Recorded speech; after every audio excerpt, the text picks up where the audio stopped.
Imagine being 10 years old and watching your father lose everything overnight. For the greatest generation, the Great Depression was not a history lesson.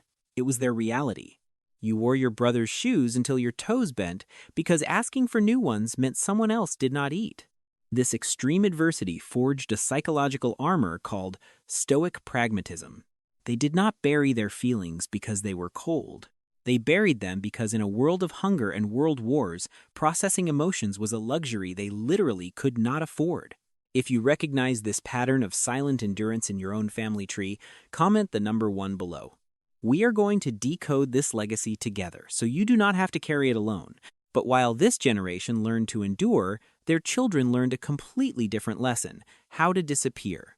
The silent generation, born between 1928 and 1945, arrived in a world that was already holding its breath.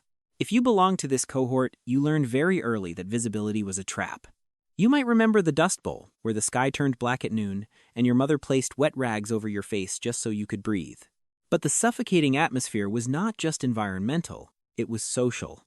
You came of age during the McCarthy era, a time when the Red Scare meant a neighbor could turn on a neighbor, and a single wrong opinion could destroy an entire family. From a neuroscientific perspective, this environment wired their brains for chronic hypervigilance. While their parents utilized the fight response to survive the war, this generation adopted the freeze response. In the wild, when an animal cannot fight a predator and cannot outrun it, it freezes. It blends in. It becomes invisible. For the silent generation, conformity was not a lifestyle choice. It was a biological shield. They did not choose stability over self-expression because they lacked creativity. They chose it because their nervous systems equated standing out with extinction. This explains why they became the most reliable workforce in history. They followed the rules with religious intensity because they had witnessed the brutal consequences of breaking them. They kept their heads down, their mouths shut, and the corporate ladders steady. But you cannot suppress human nature forever without consequence. That heavy silence created a vacuum, and the generation coming next was not just going to fill it, they were going to set it on fire.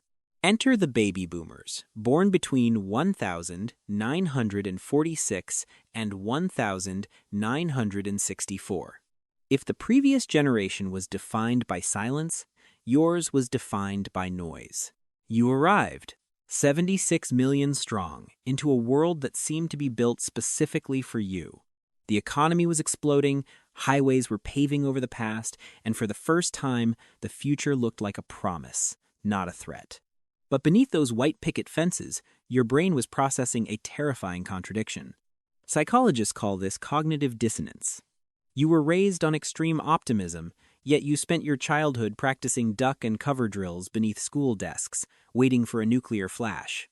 You were told the world was safe, yet you watched your heroes JFK, Martin Luther King, Bobby Kennedy assassinated on live television. Then came Vietnam. It was the first war Americans watched from their living rooms while eating dinner. You saw the body bags on the evening news, while the government insisted victory was near. This was a profound institutional betrayal. When the authorities you are supposed to trust lie to you, it rewires how you view power. You realize that if you want to be safe, you cannot rely on the system. You have to run it. If you are still watching, drop a number 3 inches the comments. It shows you are committed to understanding the hidden forces that shaped who you are today, rather than just judging them. This betrayal explains the boomer paradox. It is why the same generation that marched against the establishment eventually became the establishment.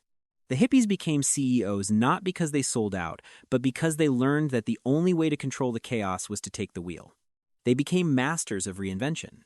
But in their rush to secure the future, they completely overshadowed a smaller group of people sitting quietly in the backseat. This brings us to Generation Jones, the cohort born between 1954 and 1965. If the boomers were the main character, you felt like the extra who arrived after the cameras stopped rolling.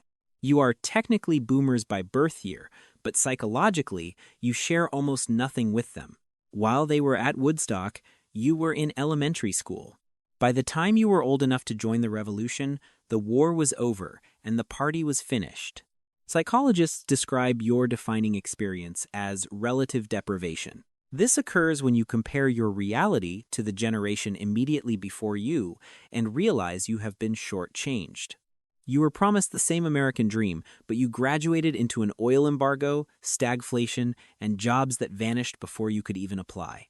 You watched mortgage rates hit 18%, effectively locking you out of the housing market that your older siblings had just effortlessly walked into.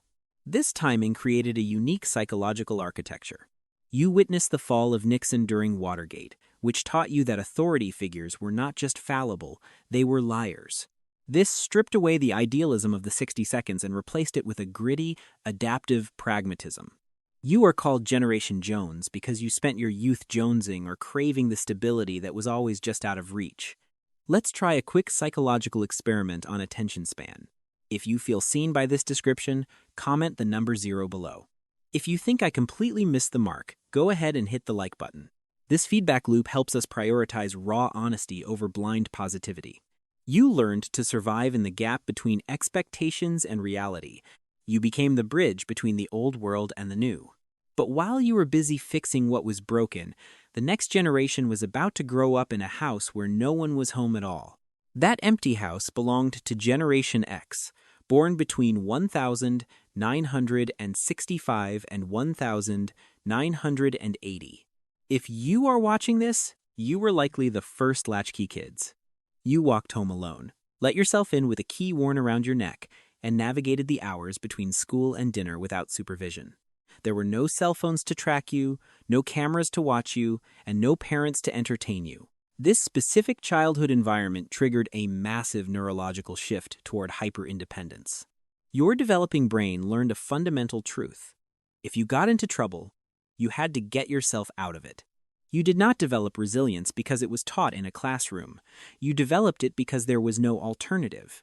You drank from garden hoses, built forts in the woods, and existed in a state of true, unmonitored freedom that no subsequent generation will ever experience again. But this freedom came with a cost. You watched the economy crash in the late 80 seconds. You watched your loyal parents get laid off as corporations invented the term downsizing.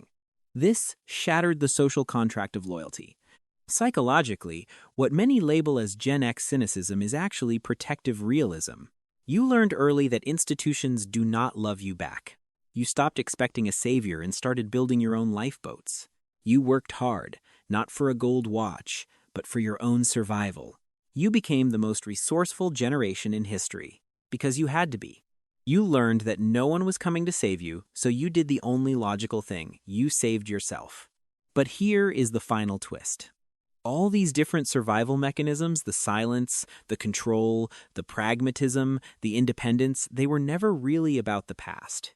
They were a roadmap for how we treat each other today. Ultimately, we need to realize that generational gaps are not conflicts of character, they are conflicts of context. The stoicism of the greatest generation, the silence of the traditionalists, the control of the boomers, and the skepticism of Gen X, these are not personality flaws. They are adaptive responses.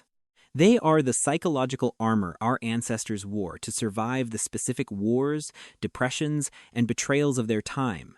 Psychology teaches us that judgment is often just a lack of context. When you look at your parents or grandparents today, try to see the frightened child hiding inside that armor. They did the best they could with the tools history gave them. Your task is not to fix them, but to understand them. Because when we replace judgment with curiosity, we stop repeating the trauma and finally start healing it. If this journey through history helped you understand your family a little better, subscribe to the channel. Let's keep decoding the human experience together.